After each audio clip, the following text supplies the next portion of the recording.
Hello दोस्तों, मैं हूं मुजीब और एक बार फिर से आपका अपने ही चैनल टेज ऑफ नॉलेज में बहुत बहुत स्वागत है। दोस्तों, आज इस वीडियो के अंदर मैं आपको एक्सप्लेन कराने वाला हूं 2012 से लेकर 2016 तक के पेपर्स की ग्रामर। जी हां, पूरे 5 सालों का सॉल्यूशन आज मैं आपको इस वीडियो के अंदर लेकर आया हूं, तो इस वीडियो के स्टार्टिंग से लेकर एंड तक जरूर देखिएगा क्योंकि बहुत ही ज्यादा इंपॉर्टेंट टॉपिक इस वीडियो के अंदर मैं आपको कवर कराने वाला हूं। तो चलिए वीडियो को शुरू करते हैं और समझते हैं 2012 से लेकर 2016 तक की जो इंग्लिश ग्रामर है उसके जो फ्लफ्स हैं उसको हम यहाँ पे समझ लेते हैं। देखिए, सबसे पहले बात करते हैं 2012 के बारे में। तो 2012 का पेपर मैं आपको एक्सप्लेन करा देता हूं। तो देखिए, सबसे पहला क्वेश्चन है हमारा first, swimming is blank great fun. Option आपके सामने ए एंड द, ओके, जो कि आर्टिकल्स हैं। तो सबसे पहले आप इस वर्ड को ध्यान से देखिए, ग्रेट। तो ग्रेट के साउंड को देखेंगे तो ग्रेट में जो साउंड आ रहा है वो आ रहा है कंसोनेंट साउंड, गा का साउंड आ रहा है। तो कंसोनेंट जब साउंड होता है तो हम यूज करते हैं आ का, और जब वाउल साउंड होता है तो हम यूज करते हैं एन का। और दा के स्पेशल रूल होते हैं, उनके बारे में ऑलरेडी मैं आपको एक्सप्लेन करा चुका हूं। तो ओवरऑल हमारा जो राइट आंसर होगा वो होगा A, swimming is a great fun.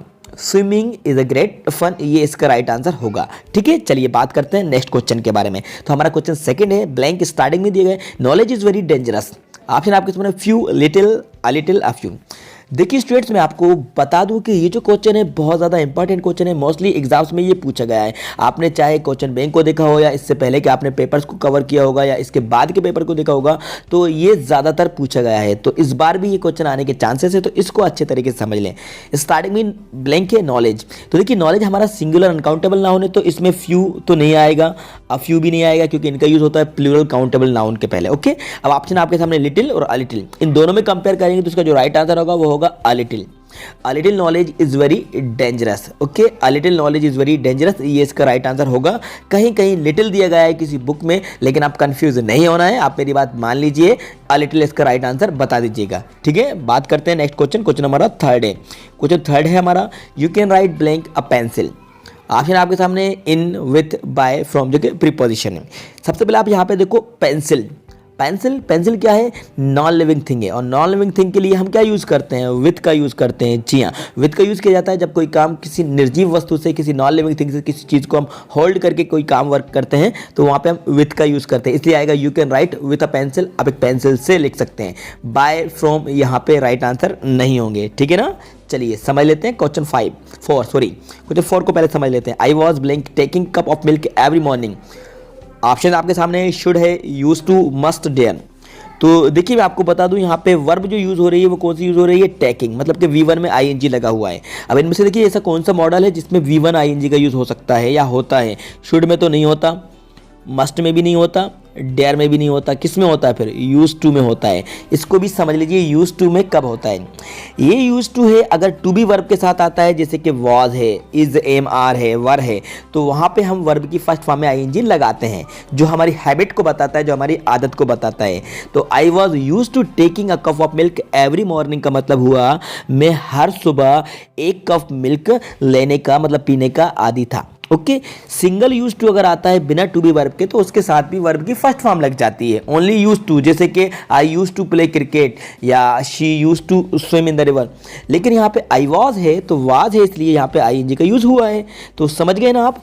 तो ये जो यूज टू होगा इसलिए यूज होगा क्योंकि यहाँ पे वाज का यूज हो रहा है, और वाज के साथ यूज टू आएगा तो फिर वर्ब की फर्स्ट फॉर्म में ING लगती है। ठीक है, तो राइट आंसर हमारा क्या था? Use to. बात करते हैं क्वेश्चन 5 के बारे में। तो स्टूडेंट्स, हमारा क्वेश्चन 5 है, please wait here blank I return. देखिए, प्लीज वेट हियर, कृपया इंतजार कीजिए, आई रिटर्न। तो यहाँ पे रिटर्न मतलब कि जब तक मैं वापस ना आ जाऊँ, तो यहाँ पे यूज होगा टिल, मतलब कि तक वाली, समय वाली बात चल रही है ना। तो please wait here till I return, मतलब कि कृपया इंतजार कीजिए, टिल आई रिटर्न मतलब कि मेरे वापस आने तक, कि जब तक मैं वापस ना आऊँ तब तक आप इंतजार कीजिए। इसलिए यहाँ पे राइट आंसर होगा टिल। एज का मतलब होता है चूंकि, सिंस का मतलब भी चूंकि निकलता है, और व्हेन मतलब होता है जब। तो राइट आंसर जो होगा वो होगा टिल। ठीक है, तो ये आपकी एक एक्सरसाइज थी, ये प्रैक्टिस में आपके लिए लेकर आए हैं। तो ये एक प्रैक्टिस सेट है, तो आप भी मेरे साथ में प्रैक्टिस कर सकते हैं। वीडियो को पॉज करके आप अपने आंसर भी चेक कर सकते हैं कि आपकी जो प्रैक्टिस है, आपकी जो स्टडी है वो किस लेवल की पहुंच चुकी है इंग्लिश ग्रामर में। खास करके वीडियो को पॉज करके आप कमेंट्स बॉक्स में राइट आंसर बता सकते हैं और अपना स्कोर भी चेक कर सकते हैं। अगर आप इसका स्क्रीनशॉट लेना चाहें तो आप इसका स्क्रीनशॉट ले सकते हैं। अगर आपके पास 2012 का पेपर अवेलेबल नहीं है तो स्क्रीनशॉट भी ले सकते हैं। ठीक है, चलिए यहाँ भी और देख लीजिए। ओके, चलिए बात करते हैं हम 2013 के बारे में। तो हमने 2012 का पेपर कवर कर लिया है, अब हम 2013 पे आ गए। ठीक है, तो स्टूडेंट्स, हमारा फर्स्ट क्वेश्चन है, आई think it blank rain today. देखो ऑप्शन आपके सामने मे, माइट, कांट, कुडंट। तो इसमें से सबसे पहले मैं आपको बता दूं, कांट तो नहीं आएगा, कुडंट भी नहीं आएगा, ठीक है। अब मे और माइट है, पॉसिबिलिटी बताना है। और यहाँ पे देखो आई थिंक इट रेन टुडे, तो यहाँ पे आज के बारे में बता रहे हैं, मतलब फ्यूचर के लिए यहाँ पे बता रहे हैं। तो राइट आंसर जो होगा may, I think it may rain today, मुझे लगता है कि आज बारिश हो सकती है। तो पॉसिबिलिटी के लिए हम यूज़ करते हैं मे का। माइट जो है मे की पास्ट फॉर्म है, माइट का यूज़ किया जाता है जब हम पास्ट में जाकर किसी पॉसिबिलिटी को बताते हैं, ठीक है। इसलिए राइट आंसर होगा मे, ठीक है। चलिए नेक्स्ट क्वेश्चन है हमारा सेकंड नंबर का। तो सेकंड नंबर के क्वेश्चन को समझ लेते हैं। The tallest of these boys blank next door to me. Option आपके सामने हैव लिव्ड, हैव लिविंग और लिव या लिव्स, ओके। तो सबसे पहले स्टूडेंट्स आप इसको समझ लें, the tallest of these boys मतलब इन लड़कों में से एक। जैसे कि देखिए मैं आपको बताऊं, जैसे कि ये 2 4 5 लड़के हैं, ये लड़के हैं और इनमें से एक ये भी है, ओके। अब इनमें से सबसे लंबा लड़का जो है वो मेरे बाजू में रहता है। सबसे लंबा मतलब ये होगा, मतलब एक के बारे में बात की जा रही है ना। The tallest of these boys, इन लड़कों में से सबसे लंबा, ओके। टॉलेस्ट मतलब होता है सबसे लंबा, सबसे ऊंचा हाइट में। तो जब सिंगुलर के बारे में बात की जा रही है, सब्जेक्ट हमारा सिंगुलर है, एक है, तो एक के लिए देखो हैव लिव्ड तो नहीं आएगा क्योंकि हैव प्लूरल सब्जेक्ट के साथ यूज होता है। हैव लिविंग भी नहीं हो सकता, प्लूरल के साथ यूज होता है। लिव प्लूरल के साथ यूज होता है। तो राइट आंसर होगा लिव्स। लिव्स का यूज किया जाता है सिंगुलर सब्जेक्ट के साथ। The tallest of these boys lives next door to me, okay. इन लड़कों में से सबसे लंबा लड़का मेरे बाजू में रहता है, इसलिए राइट आंसर होगा लिव्स, क्योंकि ये प्रेजेंट इंडेफिनिट की बात है और सब्जेक्ट जो है सिंगुलर है, प्लूरल नहीं है, इसलिए राइट आंसर होगा हमारा लिव्स, ठीक है। चलिए समझ लेते हैं नेक्स्ट क्वेश्चन। क्वेश्चन हमारा थर्ड है, माई grandmother is hard blank hearing. Option आपके सामने ऑफ, ऑन, टू और फोन। देखिए हार्ड आया है ना, तो हार्ड के साथ यहाँ पे ऑफ आएगा। Hard of hearing, hard of hearing मतलब होता है डीप, बहरा, okay. My grandmother is hard of hearing मतलब मेरी जो दादी माँ है वो डीप है, ओके। हार्ड ऑफ हेयरिंग, तो hard on hearing, hard to hearing, hard for hearing नहीं होगा, हार्ड ऑफ हेयरिंग होगा, इसलिए इसका राइट आंसर हमारा ऑफ था। क्वेश्चन हमारा 4 है। स्टार्टिंग में लिंक दिए गए, he was late, comma, yet he was able to catch the bus. Option आपके सामने ईदर है, बट है, ऑल्दो है, इफ है। तो देखो यहाँ पे येट आया है स्टूडेंट, तो येट आया है तो स्टार्टिंग में ब्लैंक दिया है, तो ऑल्दो राइट आंसर होगा, क्योंकि ऑल्दो के साथ येट का यूज होता है, बट का नहीं होता है। येट का यूज होता है तो दो या ऑल्दो स्टार्टिंग में ही आते हैं, तो इनका मतलब होता है हालांकि या फिर यद्यपि। ऑल्दो ही वॉज लेट, हालांकि वे लेट था, येट फिर भी he was able to catch the bus, वो बस को कैच करने में एबल हो गया था, सक्षम हो गया था, ठीक है। इसलिए राइट आंसर यहाँ पे ऑल्दो आएगा, ईदर बट इफ नहीं आएगा। क्वेश्चन 5 है, he did not have blank milk, okay. तो ये मिल्क है और सबसे पहली बात यहाँ पे जो सेंटेंस है ये नेगेटिव है, तो नेगेटिव सेंटेंस में एनी का यूज़ होता है, इसलिए सम लिटिल फ्यू नहीं आएंगे क्योंकि सेंटेंस नेगेटिव है और नेगेटिव में एनी का यूज़ किया जाता है। तो he did not have any milk, इसलिए राइट आंसर जो होगा एनी। नेगेटिव में हम एनी का यूज़ करते हैं, अफर्मेटिव में हम सम का यूज़ करते हैं, ओके, ठीक है। तो ये हमारा पेपर कंप्लीट हुआ। इसका भी स्क्रीनशॉट ले सकते हैं आप। चलिए इसका स्क्रीनशॉट ले लीजिए, जल्दी से हो गया। चलिए यहाँ से इसका और ले लीजिए आप, ये लो, ओके। चलिए अब आ जाते हैं 2014 पे, ठीक है। 2014 को कवर कर लेते हैं। वीडियो बहुत ज़्यादा लंबा नहीं होगा, थोड़ा सा लंबा होगा, लेकिन इस वीडियो को एंड तक जरूर देखिएगा स्टूडेंट, बिना स्किप किए हुए, तभी आपके सारे डाउट्स क्लियर होने वाले हैं। क्योंकि जो आपके क्वेश्चन बैंक अपलोड किए गए उनमें भी आपको इस तरह के ही क्वेश्चंस मिलेंगे जो कि मैच करेंगे, तो ये आपके पूरे इंपॉर्टेंट क्वेश्चन हैं। फर्स्ट क्वेश्चन हमारा, have you blank complaint against us.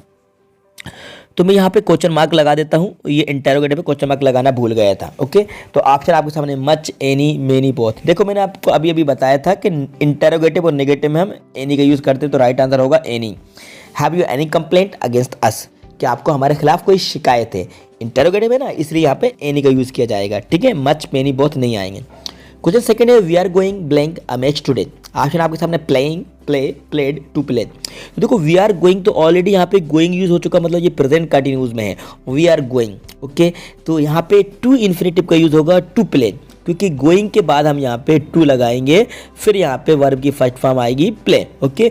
We are going to play a match today, हम आज एक मैच खेलने जा रहे हैं। तो राइट आंसर यहाँ पे टू प्ले होगा, प्लेड, प्लेइंग, प्ले नहीं होगा, क्योंकि गोइंग ऑलरेडी आ रहा है, तो यहाँ पे टू इन्फिनेटिव यूज होगा, यहाँ पे मतलब वर्ब की फर्स्ट फॉर्म लगेगी टू के साथ, इसलिए राइट आंसर होगा टू प्ले, ठीक है। क्वेश्चन हमारा third, English is blank in many countries. Option आपके सामने है speaking, spoken, speak, spoke, okay तो सबसे पहले मैं आपको बता दूं स्टूडेंट्स, ये पैसिव वॉइस है, ये एक्टिव वॉइस नहीं है, पैसिव वॉइस है। अब पैसिव वॉइस है तो आपका काम और आसान हो गया, आपको पता होगा कि पैसिव वॉइस में V3 यूज होती है, इसलिए इसका राइट आंसर होगा spoken. Spoken, English is spoken in many countries, English कई देशों में बोली जाती है। अब यहाँ पे गलती मत करना, आप इसको प्रेजेंट कंटिन्यूज में बनाकर मत आ जाना। अगर आप प्रेजेंट कंटिन्यूज में समझेंगे तो आप ING लगाकर आ जाएंगे स्पीकिंग, जो कि रॉन्ग हो जाएगा। इसलिए इसका राइट आंसर होगा स्पोकन, क्योंकि ये पैसिव वॉइस है, इंग्लिश ऑब्जेक्ट है, यहाँ पे इंग्लिश इज स्पोकन। ठीक है, चलिए बात करते हैं क्वेश्चन 4 के बारे में। क्वेश्चन हमारा 4 है, mister Sharma is blank MLA। फिर आपके सामने आर्टिकल A एंदा है। देखो MLA को आप लिख के देख लेना, तो MLA में आपको साउंड किस चीज़ का आएगा, A आएगा, जो कि वाउल साउंड है, तो आप N लगा देना। ठीक है, N आपका वाउल साउंड के लिए, कंसोनेंट के लिए आपका A आता है। क्वेश्चन 5 है, वी कीप और bread in the fridge blank it does not go bad. Option आपके सामने after, so that, since, although. तो देखो यहाँ पे वी कीप और ब्रेड इन द फ्रिज, तो हम ब्रेड को फ्रिज में रखते हैं, तो यहाँ पे कारण बताया जा रहा है, क्यों, सो दैट, ताकि, जिससे कि, so that it does not go bad मतलब ये खराब ना हो पाए, इसलिए राइट आंसर यहाँ पे सो दैट होगा। और आफ्टर, सिंस, ऑल्दो ये राइट आंसर नहीं होंगे, तो इसका राइट आंसर होगा सो दैट। ठीक है, एक साथ वाला जो सो दैट है, जिसका मतलब होता है ताकि या फिर जिससे कि। ठीक है, ये 2014 का था। अब 2015 के पेपर को हम कवर कर लेते हैं, सॉरी। ठीक है, हाँ 2015 बिल्कुल सही है, हम है ना 2015 पे आ गए हैं। ठीक है, 2015 का पेपर है। इसमें स्टूडेंट हमारा फर्स्ट क्वेश्चन है, pursue is blank MA in English. फिर आपके सामने आर्टिकल है, तो देखो MA के बारे में मैंने आपको अभी बताया था, A जो कि वाउल साउंड है, तो राइट आंसर इसका N बता देना। Pursue is N MA in English. Okay, N इसका राइट आंसर होगा। क्वेश्चन सेकंड है, no sooner did the boy see the cobra blank he ran away. तो देखो इसमें नो सूनर आ गया, तो नो सूनर आ गया, तो नो सूनर के साथ क्या होता है यूज, देन का यूज होता है, नो सूनर के साथ देन आता है, इसलिए राइट आंसर यहाँ पे देन होगा। क्वेश्चन 3 है, he lost blank the money he had. तो देखो यहाँ पे जो मनी है, तो मनी जो है सिंगुलर अनकाउंटेबल नाउन होता है। तो जब सिंगुलर अनकाउंटेबल नाउन है मनी, तो पहली चीज़ तो फ्यू का यूज़ हम करते हैं प्लूरल के लिए। किसके लिए करते हैं, प्लूरल के लिए यूज़ करते हैं। और इसके बाद जो ईच है, एवरी है, इसका यूज़ भी हम सिंगुलर के लिए करते हैं। लेकिन यहाँ पे देखो कि ईच और एवरी, तो ईच मनी और एवरी मनी आपको कहीं से कहीं तक खुद भी नहीं लगेगा, तो राइट आंसर होगा all. He lost all the money he had, मतलब कि ही लॉस्ट मतलब उसने खो दिया, गुमा दिया, ऑल द मनी मतलब पूरा पैसा जो उसके पास था, तो राइट आंसर यहाँ पे ऑल होगा। तो इसमें से ईच, एवरी, फ्यू ये आंसर नहीं है, राइट आंसर इसका ऑल है। क्वेश्चन 4 है, I have blank spare book. तो देखो स्पेयर बुक है, मतलब कि यहाँ पे बुक सिंगुलर लिखा हुआ है, तो प्लूरल के साथ हम ऑल का यूज़ करते हैं, टू का यूज़ करते हैं, मैनी का यूज़ करते हैं। ठीक है, तो जो तो नहीं आएंगे, तो अब क्या बचा, no. I have no spare book मतलब मेरे पास कोई अतिरिक्त पुस्तक नहीं है। ठीक है, इसलिए राइट आंसर इसका नो होगा। हमारा नेक्स्ट क्वेश्चन है, you blank not feel sorry for this पेटी मिस्टेक। ऑप्शन आपके सामने आर, नीड, डू, हैव। तो मैं आपको बता दूं इसका राइट आंसर होगा need. You need not feel sorry for this पेटी मिस्टेक। ओके, तो इसका राइट आंसर नीड होगा, याद रखिएगा आपको यहाँ पे नीड भर देना है, डू, हैव, आर नहीं आएगा। चलिए लास्ट 2016 का पेपर भी समझ लेते हैं। इसका स्क्रीनशॉट लेना चाहें तो आप ले सकते हैं। ठीक है, ये स्क्रीनशॉट ले लो आप चाहो तो। ओके, ये रहा। ठीक है, चलिए 2016 पे आ गए हैं, लास्ट है। ठीक है, 5 सालों के पेपर एक्सप्लेन करा रहा हूँ। तो हमारा फर्स्ट क्वेश्चन है, I have seen blank lot of places.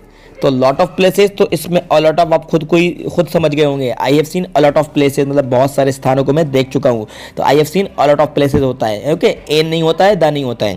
Question second है, the boy blank the bird केच, केचिस, कैच। द बॉय सिंगुलर है, इसलिए यहाँ पे आएगा कैचेस। ये रॉन्ग स्पेलिंग है केच की, तो नहीं आएगा। कैच प्लूरल वर्ड के साथ यूज होता है, ईएस लगाए, सिंगुलर सब्जेक्ट के साथ यूज होगा। The boy catches the bird. Question 3 फिर रिपीट हो गया, अभी मैंने आपको बताया था। देखिए मैंने आपको कहा था ना 2016 में फिर आ गया, एक बार इससे पहले भी आ चुका है ये, तो वही आंसर होगा आपका अ लिटिल, ये वाला अ लिटिल नॉलेज। ओके, ठीक है। क्वेश्चन 4 ये भी रिपीट हो गया, आई थिंक इट। देखो मैंने आपको बताया था बहुत रिपीट होते हैं, तो फिर आ गया ये डबल से, तो इसका राइट आंसर एम बता देते हैं। ठीक है, मैं पहले भी एक्सप्लेन करा चुका हूँ। Question 5 there are blank space precious books in the library. इसको समझ लीजिए, सम है, एनी है, मच है, अ लिटिल है। तो देखो एनी के बारे में मैंने बताया था, नेगेटिव या इंटरोगेटिव में होता है तो एनी नहीं आएगा। मच का यूज होता है सिंगुलर अनकाउंटेबल नाउन के लिए, अ लिटिल का भी उसी के लिए होता है, सिंगुलर अनकाउंटेबल नाउन के लिए। जब आप ऑप्शन काटना सीख जाएंगे ना, तो आपको खुद पता चल जाएगा राइट आंसर क्या बचता है। Some, there are some precious books in the library, क्योंकि बुक्स है ना, बुक्स तो काउंटेबल है ना, इनको काउंट कर सकते हैं। और ये मच और अ लिटिल ये अनकाउंटेबल के साथ यूज होता है, और एनी नेगेटिव या इंटरोगेटिव में यूज होता है, इसलिए राइट आंसर होगा some. There are some precious books in the library. Okay, precious मतलब होता है कीमती। ओके, लाइब्रेरी में, पुस्तकालय में कुछ कीमती पुस्तकें हैं, इसलिए इसका राइट आंसर था हमारा सम। ओके, अब आप इसका स्क्रीनशॉट ले लो पहले तो, ठीक है, यहाँ से 2016 का ये स्क्रीनशॉट ले सकते हैं, ठीक है।